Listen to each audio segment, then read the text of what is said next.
Now, let's go back to the UK, where the Sun reports that a new legal ban on eating dogs has been blocked by Justice Ministry bureaucrats for fear of offending cultural sensitivities in the Far East. An estimated 30 million dogs a year are slaughtered to be eaten across countries like China, the Philippines, Indonesia, Vietnam and Cambodia, amongst a few others. But the UK's reluctance to ban dog meat comes despite it already being banned in a number of countries, including Germany, Austria and Hong Kong.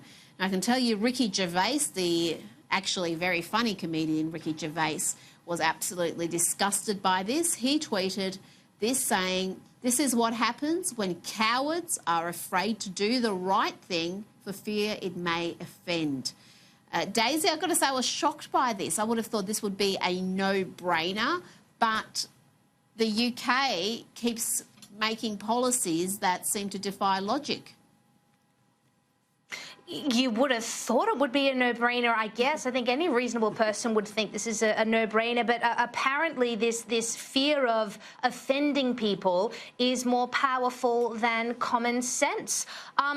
It's also a very large and rather racist presumption by these particular people that just by instigating this policy that people who are of Asian descent are going to somehow automatically be terribly offended by it and have their feelings hurt, as if they're such fragile petals that they need sort of big bad white people in power not to make these kinds of decisions because we must protect them. I mean, that's incredibly racist, and it's a similar attitude to Chelsea Handler with her white privilege thing. It's the bigotry of low expectations. I don't think there is anything offensive or racist about a democratic capitalist society instigating a policy to set an example to other countries who are less focused on democracy and less focused on human rights and certainly on animal welfare. I don't see what's offensive or racist about that, and I think this is a disgraceful decision, as Ricky Gervais said, by cowards.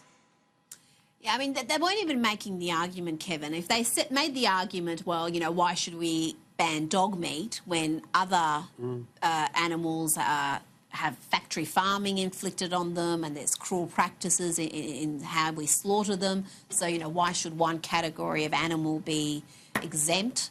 But it wasn't even that argument. It was just this offence that people might be offended, so we can't do it. It's becoming... You don't want policies made on that basis.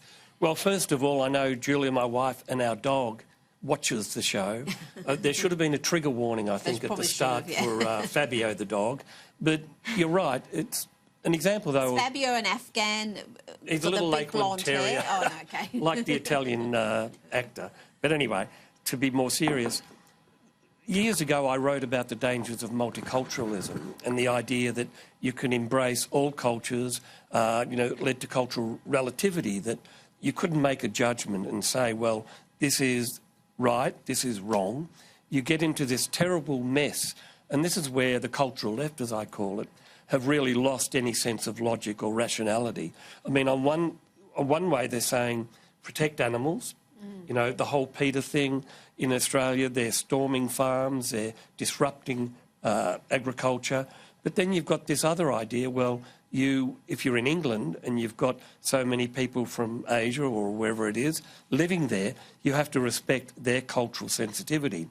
But I would be saying, in fact, as David Cameron said when he was Prime Minister, anybody who comes to live in England has to abide by our values, our beliefs, our law and our Christian religion.